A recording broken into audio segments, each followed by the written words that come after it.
Right. ఇక దీనిపై స్పందించేందుకు మనకి ఎవరైతే నా అన్వేష్ మీద కంప్లైంట్ రేజ్ చేశారో దాంట్లో ఒక వ్యక్తి రాము గారు మనకి లైన్లో అందుబాటులో ఉన్నారు ఆస్ట్రేలియా నుంచి. నమస్తే అండి. నమస్తే అండి. ఎస్ రాము గారు, మీరు అన్వేష్ పై అయితే కంప్లైంట్ చేశారు. సో ఎటువంటి రియాక్షన్ వచ్చింది అనుకోవచ్చు? అసలు అతని మీద ఏమని కంప్లైంట్ రైజ్ చేశారు? యాక్చువల్లీ మేము ఇప్పుడు సాటర్డే సండే అండి, వీకెండ్. ఇక్కడ మేము యాక్చువల్లీ లోకల్ పోలీస్ని అప్రోచ్ అయ్యాము ఇనిషియల్గా. ఫస్ట్ అయితే మ్మ్. వాళ్ళు ఇచ్చిన సజెషన్స్తో వాళ్ళు ఏమన్నారంటే, అతను విజిటర్ కాబట్టి ఇమిగ్రేషన్ డిపార్ట్మెంట్ డైరెక్ట్గా అప్రోచ్ అయితే ఇంకా బెటరు. మీరు మేము ఇచ్చిన నోట్ అయితే వాళ్ళు తీసుకున్నారు, కానీ వాళ్ళ సజెషన్ ప్రకారము ఇమిగ్రేషన్ డిపార్ట్మెంట్ని అప్రోచ్ అవ్వమన్నారండి. సో మేమేం చేసామంటే మా లోకల్ ఎంపీని అప్రోచ్ అయ్యాం. మేము లోకల్ ఎంపీని అప్రోచ్ అయ్యి ఇట్లా వివరాలు చెప్పాము. ఇట్లా ఇతను విజిటర్గా మనకి రీసెంట్గా ఆస్ట్రేలియాకి వచ్చాడు, బట్ యాక్చువల్గా ఇతను ఇప్పుడు ఇండియాలో హిందూ రిలీజన్ మీద చాలా సీరియస్ అబ్యూస్ కామెంట్స్ చేస్తున్నాడు, లాంగ్వేజ్ వాడుతున్నాడు, హిందూ కల్చర్ని అబ్యూజ్ చేస్తున్నాడు, హిందూ టెంపుల్స్ని, గాడ్స్ని, గాడెసెస్ని అబ్యూజ్ చేస్తున్నాడు. ఇది మా ఇక్కడ హిందూస్ మీద బాగా ఇంపాక్ట్ పడుతుంది. రియల్లీ అతను చేసే డెరిగేటరీ కామెంట్స్ వల్ల మాకు చాలా డిస్టర్బ్ అవుతున్నాము. This is not at all good. అతన్ని మనం ఆస్ట్రేలియాకి విజిటర్గా కూడా అలౌ చేసాము. ఇలాంటి వాడిని మనం విజిటర్గా అలౌ చేయకూడదు. He has lost all his capability to visit Ramu garu, Australia. Sorry to disturb you. కొంచెం మీరు వెనక్కి వెళ్తే మీరు వీడియో క్లియర్గా కనిపిస్తాను. యా. ఓకే. సో ఇలాంటి అతన్ని మనం ఆస్ట్రేలియాకి విజిట్ చేయకూడదని ఎంపీ గారికి చెప్పడం జరిగిందండి. సో ఇదేంటంటే అండి, మనకి ఇంకోటి మేము ఎంపీ గారికి ఏం చెప్పామంటే, ఇతను హిందూయిజం ఒక్కటే కాకుండా హిందూ ప్రాక్టీస్ను కూడా ఇతను ఇన్సల్ట్ చేస్తున్నాడు. హిందూ ఉమెన్ ప్రాక్టీస్ని, కల్చర్ని కూడా ఇన్సల్ట్ చేస్తున్నాడు. ఇండియాని కూడా కామెంట్స్ చేస్తున్నాడు. ఇండియా నుంచి వచ్చిన ఇతను ఇండియాని కూడా కామెంట్స్ చేస్తున్నాడు. చాలా డిస్టర్బ్ చేస్తున్నాడు అందరినీ. సో మేము యాజ్ అ కమ్యూనిటీ పరంగా, కమ్యూనిటీ ఆర్గనైజేషన్ పరంగా ఇతను అలౌ చేయొద్దు.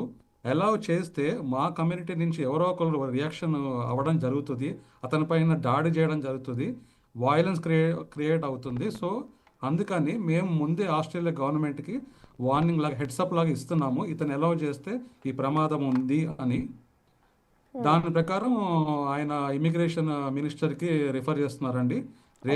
రేపు మండే అండి. రేపు ఇమిగ్రేషన్ మినిస్టర్, ఆవిడ లేడీ అండి, ఉమెన్ ఇమిగ్రేషన్ మినిస్టర్, ఆవిడ రేపు అపాయింట్మెంట్ ఇస్తే, రేపు ఇక్కడ మా తెలుగు సంఘాల తరపు నుంచి మెంబర్స్ కొంతమంది వెళ్ళి రిటర్న్గా అన్ని ప్రిపేర్ చేసుకున్నామండి. అతను చేసిన కామెంట్స్ ఏంటి, వీడియోస్ ఏంటి, ఎవిడెన్స్ ఏంటి అన్నీ. దాని ప్రకారంగా అతని ఎగ్జిస్టింగ్ వీసా ఆల్రెడీ యాక్టివ్గా ఉంటే రివోక్ చేయమని ఇమీడియట్లీ, లేదు అంటే రెన్యూ చేయొద్దని. నెక్స్ట్ టైం ఆస్ట్రేలియాకి అతను రావద్దు, వస్తే గ్యారంటీగా వైలెన్స్ ఎరప్ట్ అవుతుంది హిందూ కమ్యూనిటీ నుంచి అనేది మా రిక్వెస్ట్ అండి. ఓకే. అంటే రాము గారు, ఇప్పుడు ఏదైతే మీరు చెప్తున్నారో, కంప్లైంట్ చేశాము, అక్కడున్న పోలీస్ వాళ్ళు, ఇటు ఇమిగ్రేషన్ అధికారులకు కానివ్వచ్చు, అలాగే అక్కడున్న వాళ్ళకి కంప్లైంట్ చేస్తే బాగుంటుందని వాళ్ళు సజెషన్ ఇచ్చారు. కాబట్టి ఒకవేళ అక్కడి నుంచి ఎటువంటి రెస్పాన్స్ రాకపోతే నెక్స్ట్ మీరు ఏం చేయాలనుకుంటున్నారు? రెస్పాన్స్ రాదు అని అనుకోవట్లేదండి. గ్యారంటీగా రెస్పాన్స్ వస్తుంది అనుకుంటున్నాం. ఎందుకంటే మేము ఇక్కడ లోకల్ సిటిజన్స్ అండి, ఇండియన్ నేషనల్స్, ఆస్ట్రేలియన్ సిటిజన్స్. ఇక్కడ మేము వాళ్ళ ఆస్ట్రేలియా గవర్నమెంట్కి ఫస్ట్ ప్రయారిటీ, మేమే ఫస్ట్ ప్రయారిటీ. అతను విజిటర్ కాబట్టి అతని కన్నా మాకే ప్రయారిటీ ఇస్తారు. మేము ఇక్కడ ఎఫెక్ట్ అవుతున్నామండి అతను వాడే లాంగ్వేజ్ వల్ల, కామెంట్స్ వల్ల. మేము ఎంతో ప్రెస్టీజ్గా, రిలీజియస్గా రోజు మేము నమ్ముకునే ఏదైతే మా రిలీజన్ ప్రాక్టీస్ ఉందో, హిందూ రిలీజన్ని, అతను అలా కామెంట్స్ చేయడం వల్ల అది సీరియస్లీ ఎఫెక్టింగ్ అవర్ హెల్త్ అండి. బాగా హెల్త్ డిస్టర్బ్ అవుతున్నాము. అతను ఇంకోటండి, అవినాష్ అనే అతను ఇండియాలో పుట్టి, ఇండియా నుంచి అన్ని కంట్రీస్ తిరిగి, అతను హిందూయిజం మీద కామెంట్స్, హిందూ దేవతల మీద కామెంట్స్, కల్చర్ మీద కామెంట్ చేసే దమ్ము ధైర్యం ఎక్కడి నుంచి వస్తుందండి? అతను ఏమనుకుంటున్నాడు అసలు అతని గురించి? ఇండియా వేరే కంట్రీస్లో ఎన్ఆర్ఐస్ హిందూస్ ఉండరు అనుకుంటున్నాడా, లేకపోతే వాళ్ళు రియాక్ట్ కారనుకుంటున్నాడా? ఎంత ధైర్యం అండి అతనికి? This is not acceptable. మేమే కాదండి, హిందూ అనేవాడు ఏ కంట్రీలో ఎన్ఆర్ఐగా ఉంటే వాళ్ళు చేయాల్సిన ఫస్ట్ థింగ్ ఏంటంటే రేపు మార్నింగ్ రియాక్ట్ అవ్వడం అండి. అతను ఇదే కంట్రీస్లో అతను తిరిగి ఈ స్థాయికి ఎదిగి కామెంట్స్ చేస్తున్నాడు. ఎవరి మీద అండి? ఎన్ఆర్ఐలు, హిందువులు, అటు భారతదేశంలో హిందువులు అందరూ కొలుసుకునే దేవుళ్ళ మీద రియాక్ట్ కారా అండి? హిందూస్, ఎన్ఆర్ఐస్ రియాక్ట్ కారా? ఎందుకు రియాక్ట్ కారు? మీకు లేదా responsibility? Yeah yeah, we demand every NRI from all the countries, మీరు మీ రెస్పెక్టివ్ కంట్రీస్లో మీ ఇమిగ్రేషన్ డిపార్ట్మెంట్కి వెళ్ళి అతని వీసాని రివోక్ చేయమని మీ సర్టెన్ పర్టికులర్ గవర్నమెంట్స్ని రిక్వెస్ట్ చేయమని మేము కోరుకుంటున్నామండి. All NRIs, everyone in the world. ఇతనే కాదు, అన్వేషే కాదు, రేపు ఫ్యూచర్లో ఏ యూట్యూబర్ అయినా ఇలాంటివి చెయ్యాలి అంటే కుదరకూడదండి. మనం దాన్ని ఎలా చేయకూడదు. ఎస్ అంటే రాము గారు ఇప్పుడు చూడొచ్చు నా అన్వేష్ పై ఏదైతే ట్రోలింగ్స్ నడుస్తున్నాయో చాలామంది ఆయన ఉన్న ఫాలోవర్సే అతని మీద నెగిటివ్గా కామెంట్స్ చేస్తున్నారు కాబట్టి సో దాని తర్వాత ఇటు నా అన్వేషణ స్పందించాడు. న్యూ ఇయర్ తర్వాత 2026లో నేను మారుతాను అంటూ కూడా ఆయన చెప్తున్నాడు. సో ఇప్పుడు ఇంకా మీరందరూ కలిసి అతని మీద కంప్లైంట్స్ కూడా రేస్ చేస్తున్నారు కాబట్టి ఒకవేళ తన తీరు నేను మార్చుకుంటాను, నేను చేంజ్ అవుతాను అంటూ ఆయన బహిరంగంగా ఒకవేళ ఆయన సారీ చెప్తే దాని సారీని మీరు యాక్సెప్ట్ చేస్తారా? ఏమండి, ఇప్పుడు సారీ నాకు తెలిసి 2-3 డేస్ ముందు సారీ చెప్పాడండి. ఓకే, సారీ చెప్పి నెక్స్ట్ రోజు మళ్ళీ కామెంట్స్ కంటిన్యూ చేయట్లేదు అతను. ఈజీ రిలయబుల్, ఈజీ ట్రస్టబుల్ చెప్పండి. అన్వేష్ అనే అతన్ని నమ్మే పరిస్థితి లేదండి. ఇప్పుడు ఈ రోజు ఒకలాగా రేపు ఒకలాగా అతని అన్స్టేబుల్ మైండ్ని నమ్మే పరిస్థితులు లేరు. కొంతమందికి అతని ఎంటర్టైన్మెంట్, అతను ఇచ్చే కంటెంట్ ఎంటర్టైన్మెంట్ కావచ్చు, కానీ కొంతమందికి ఇట్ ఈస్ నాట్ యాక్సెప్టబుల్ అండి. లాంగ్వేజ్ ఏదైనా ఉమెన్ అసలు ఏంటంటే వాడేంటంటే మాకు రకరకాల ఎడ్యుకేషన్ గురించి వీడియోస్ తీసి ఎగ్జాంపుల్స్ చూపించేది. Idiot, loafer fellow. మాకు తెలియదా? ఇక్కడ చిన్నపిల్లలు కూడా ఎడ్యుకేషన్ ఉంటుంది. నువ్వేంట్రా మాకు చెప్పేది అన్వేష్? ఎన్ఆర్ఏ అనేవాళ్ళు ప్రతి ఒక్కరు రియాక్ట్ అవ్వాలండి. మనం ఈ యూట్యూబ్ కల్చర్ని మనం యాక్సెప్ట్ చేయకూడదు. ఎవ్రీ ఎన్ఆర్ఐ ఇక్కడ లోకల్ ఉమెన్ కూడా they are very furious about this అండి. ఎవరు కూడా అతని లాంగ్వేజ్ కానీ, అతని బాడీ లాంగ్వేజ్ కానీ, అతని కామెంట్స్ కానీ ఎవరు లైక్ చేయట్లేదు ఇక్కడ. This is what is doing is a very serious offence. Sorry అండి, నా పక్కన ఇంకా వేరే అసోసియేషన్ మెంబర్స్ కూడా ఉన్నారు. తెలంగాణ తెలుగు అసోసియేషన్, హిందూ అసోసియేషన్ కూడా ఒక్కొక్కరు వచ్చి కూడా వాళ్ళ ఒపీనియన్స్ చెప్తారండి మీకు. ఫస్ట్ ప్రవీణ్ వస్తున్నారండి తెలంగాణ అసోసియేషన్ నుంచి.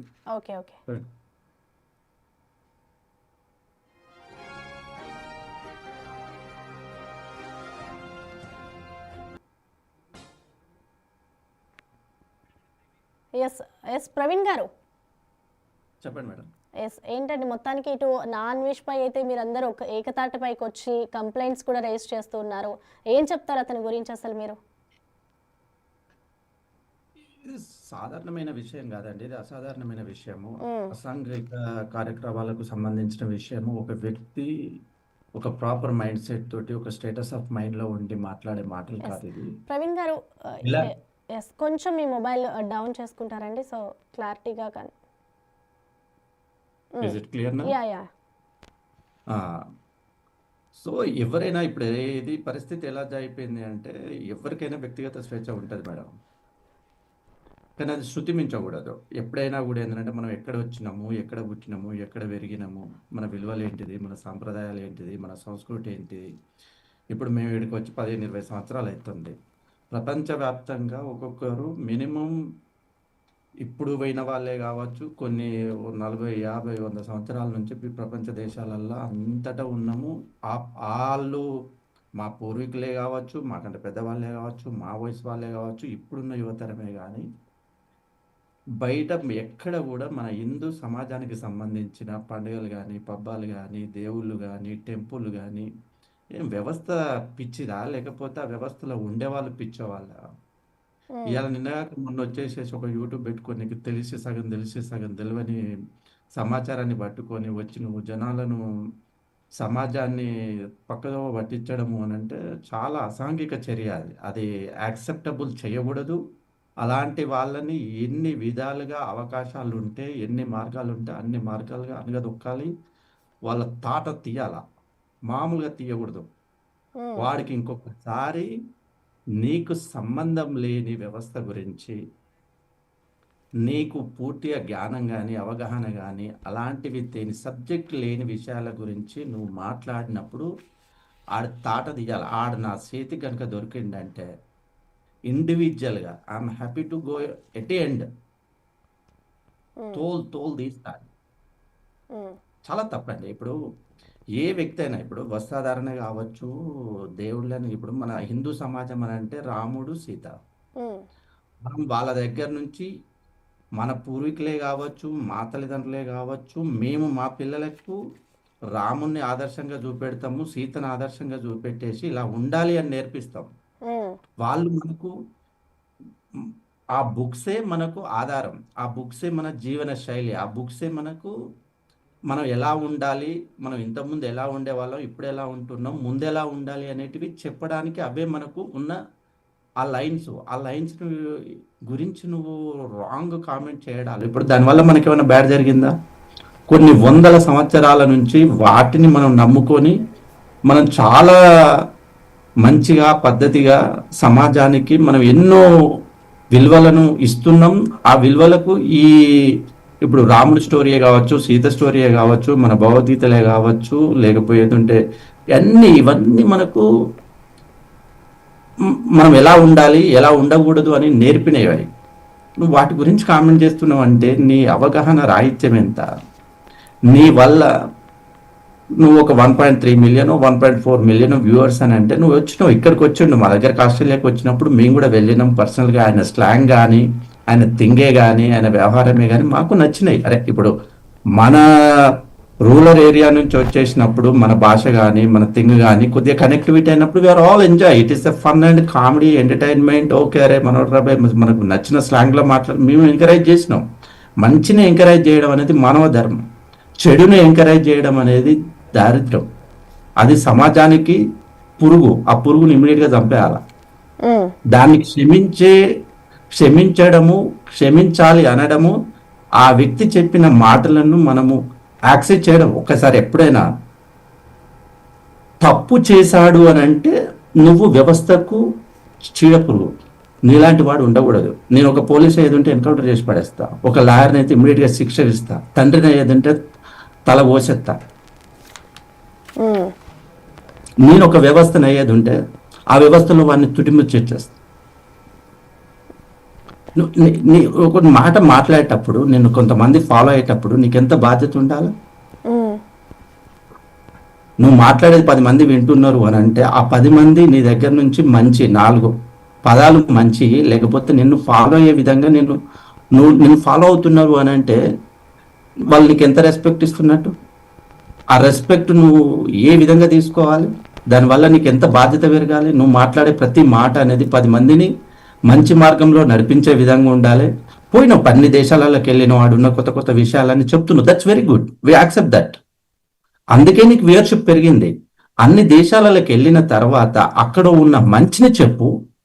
మన దగ్గర ఎక్కడెక్కడైతే మిస్టేక్స్ ఉన్నాయో, ఇప్పుడు మన దగ్గర ఎడ్యుకేషన్ సిస్టమ్ బాగుండదు, ఇలాంటి దేశాలకు రా, ఇక్కడ ఉన్న ఎడ్యుకేషన్ సిస్టమ్ గురించి వాళ్ళ నాలెడ్జ్ చేయి, దట్ ఈస్ వెరీ గుడ్. ఇక్కడ ఉన్న ట్రాన్స్పోర్టేషన్ సిస్టమ్ కావచ్చు, రోడ్ సిస్టమ్ కానీ ఇక్కడ బయట దేశాలలో చాలా బాగుంటాయి. మన దగ్గర ఇట్లా ఉంటుంది అని చెప్పేసి మన దగ్గర పొలిటీషియన్స్ కావచ్చు, మన దగ్గర బ్యూరోక్రాట్స్ అలాంటి వాళ్ళకి ఎడ్యుకేట్ చేయి, చూపెట్టు. నువ్వు అది నిన్ను వరల్డ్ ట్రావెలర్ అంటారు. వరల్డ్ ట్రావెలర్ అంటే ప్రపంచవ్యాప్తంగా ఏది మంచి ఉందో దాన్ని తీసుకో, మన దగ్గర ఏదైతే చెడు ఉందో దాని గురించి చెప్పు. కానీ ఎగతాళి చేయడము, వస్త్రధారణ గురించి నీకేం సంబంధం? దేవుళ్ళ గురించి నీకేం సంబంధం? ఇప్పుడు మేము ఇక్కడికి వస్తాము, బతుకమ్మ పండుగలు చేస్తాం, బోనాలు చేస్తాం, సంక్రాంతులు చేస్తాము, దివాళీలు చేస్తాము. ఎంత పిచ్చోళ్ళమా? మేము చదువుకోలే? మాకు అమ్మనాన్నలు లేరా? మాకు హిందూ ధర్మం గురించి తెలియదా? హిందూ ధర్మమైనా, ముస్లిం ధర్మమైనా, క్రిస్టియన్ ధర్మమైనా ఇవన్నీ అదొక సమాజం, అదొక వ్యవస్థ. దానికి మనం దూరంగా ఉండాలి. అవసరమైతే మనం గౌరవించాలా, అవసరం కాకపోతే మనకు సంబంధం లేని విషయాలలో మనం తలదూర్చడము, మాట్లాడము, చేయడం అనేది చాలా అవివేకం. ఇప్పుడు అన్వేషణ అనే అబ్బాయి ఏంటంటే ఆయన అవివేకమా అయోమయమా?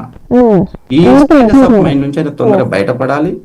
వ్యవస్థలు దాన్ని చాలా సీరియస్ గా తీసుకోవాలి. ఇలాంటివి జరగకపోతే ఏమవుతుందంటే ఇప్పుడు మనకి ఏఐ కాలం వచ్చింది, యూట్యూబ్, ఫేస్బుక్లు, ఇన్స్టాలు, ఇలాంటి దరిద్రులను చూసేసి ఇంకో 4 దరిద్రులు తయారైతే ఇదేమైతే సమాజం కాదు, దారిద్ర్యం అవుతుంది.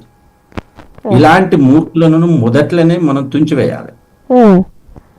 ఆయనకు యాక్సెప్టెన్స్ ఇవ్వడము, ఆయనకు క్షమాపణ ఇవ్వడము అనడానికి ఆయన అనర్హుడు. ఇప్పుడు మా దగ్గర కనుక వచ్చేది ఉంటే మా సమాజం ఎమ్మటొస్తుందో రాదో వాడు తోలు తీస్తాం, మామూలుగా వదిలిపెట్టాం. లైక్ ఇప్పుడు ఈ సోషల్ మీడియాలో ఏమనుకుంటున్నారు అని అంటే I can talk anything, I can do anything. Yes, నీకు ఆ వ్యక్తిగత స్వేచ్ఛ ఉంటుంది, 100% ఉంటుంది. కానీ ఆ లైన్స్, ఏ ఇండివిజువల్కైనా కొన్ని లైన్స్ అనేటివి అనివార్యం, కంపల్సరీ అవి పెట్టుకొనే మాట్లాడాలి. ఆ లైన్స్ క్రాస్ చేసి మాట్లాడినప్పుడు కొంతమంది వ్యవస్థను, సమాజాన్ని ఇంటి సమస్య కంటే ఎక్కువగా పట్టించుకునే వాళ్ళు ఉంటారు. వాళ్ళ చేతిలో నువ్వు పడ్డావంటే తాట తీసేసి మొత్తం తోలు తీస్తారు. అందరూ నా భార్య పిల్లల కోసము, డబ్బుల కోసం బతకరు. కొంతమంది దేవుడి కోసం బతుకుతారు, కొంతమంది ధర్మం కోసం బతుకుతారు, కొంతమంది సొసైటీ కోసం బతుకుతారు. అసొంటి వాళ్ళకి ఇసొంటి అన్వేషణ కనుక దొరికితే ఏమైతే తోలు తీస్తారు, తాట తీస్తారు, మామూలుగా తీయరు. జీవితంలో ఇంకోసారి నడవాలన్నా, లేచి పరిగెత్తాలన్నా కూడా ఎక్కడికి కూడా నీకు అసలు వీలు ఉండకుండా చేస్తారు. ఏమనుకున్నా, నా ఇష్టం, నన్ను ఎవడు పట్టుకుంటాడు, ఈ పోలీసు వాళ్ళు ఏం చేస్తారు, ఈ వ్యవస్థలు ఏం చేస్తాయి, నేను ఎక్కడనో ఉంటా, ఎక్కడనో వీడియో పెడతా అంటే కొడుకు ఎక్కడనో అక్కడ దొరుకుతావు తోలు తీసుడు కాదు, కళ్ళు గుడ్లు వీక్ చెట్టుకులు ఆడుకుంటావు. అది మంచి పద్ధతి కాదు. ఇప్పటికైనా మారాలా, ఇలాంటి వీడియోలు బంద్ చేయి. సో మంచి, ఇప్పుడు బయట దేశాలకు వెళ్ళిన అన్ని మంచి మంచివి పెడతావు, గడికి ఇట్లా చేస్తారు, గడగట్లా చేస్తారు, ఇప్పుడు ఏదైనా కూడా మేము పోతాం, ఇప్పుడు పబ్లో పోతాం, ఇప్పుడు ఆడికి ఈడికి ఎంటర్టైన్మెంట్ ప్రతి ఒక్క వ్యక్తి చేయాల్సిందే. మాకు యూట్యూబ్, మాకు ఉన్నాయి, ఫేస్బుక్లు ఉన్నాయి, ఇన్స్టాలు ఉన్నాయి. కానీ ఏం పెట్టుకుంటాం, మా ఇంట్లో ఏదైనా ఫంక్షన్ అయింది అనుకో ఫోటో పెట్టుకుంటాం, లేదంటే ఏదైనా మంచిగా ఏదైనా యాక్టివిటీ చేసినాం అనుకో ఇట్లా చేస్తామని చెప్పుకుంటాం. అది సమాజానికి అక్కడికి వచ్చే విధంగా ఉండాలి. కానీ సమాజాన్ని మనం చెడు మార్గంలో నడిపించే విధంగా మనం చేసే వీడియోలు కానీ మనం మాట్లాడే మాటలు అనేటివి ఉండకూడదు. అది ఏ వ్యక్తికైనా, ఈడొక్కడికి దరిద్రునికి ఒక్కడికే కాదు, ఏ దరిద్రపు వాళ్ళకే కానీ ఎవరికే కానీ ఇదంతా ప్యాషన్ అయిపోయింది. అయిపోయింది అని అంటే యూట్యూబ్ పెట్టుకోవడము, ఆ వ్యూవర్షిప్ రావడము, 4 డబ్బులు సంపాదించుకోవడము, పిచ్చి పిచ్చి పిచ్చి పిచ్చి బుడిబుడికలు బట్టలు వేసుకోవడము, చిల్లరేషాలు వేయడం అనేది చాలా సమాజంలో కామన్ అయిపోయింది. అది మీరు కూడా, మీ మీడియా వాళ్ళకు కూడా చెప్పేది ఏంటి అని అంటే, కొద్దిగా మీరు కూడా ఏంటంటే ఇలాంటి వాటి మీద కొద్దిగా ఫోకస్ చేయండి. ఇప్పుడు మీడియా అంటే సమాజమే కదా సార్, మీరే ఈ వ్యవస్థకు ఎప్పటికప్పుడు మంచి ఏంటో చెడేంటో చెప్పడానికి మీరే కులమానంగా ఉన్నారు, మీరే ఒక లైన్గా ఉన్నారు, అంటే ఒక మార్గంగా ఉన్నారు. కాబట్టి మీరు కూడా ఇలాంటి దరిద్రుల విషయంలో చాలా కఠినంగా వ్యవర్తించాలి. కొంత టైం స్పెండ్ చేసేసి దీన్ని బాగా వైరల్గా పబ్లిక్కి, ప్రతి ఒక్కరికి రీచ్ అయ్యే విధంగా దీన్ని మీరు ఎక్కువ టెలికాస్ట్ చేయాలి. Okay, right, thank you Praveen గారు. సో మొత్తానికి చూసుకోవచ్చు, ఇటు ఆస్ట్రేలియాలోని భారతీయులంతా కూడా ఇటు నా అన్వేష్ తీర్పై అయితే ఆగ్రహంతో ఉన్నారు. అతని వీసాని రద్దు చేయాలి, ఆయన ఆస్ట్రేలియాలోనే అడుగు పెట్టే అవకాశం లేదు అంటూ వీళ్ళు ఎంబసీకి అయితే కంప్లైంట్ చేస్తున్నారు. నిన్న తెలుగు వారంతా కూడా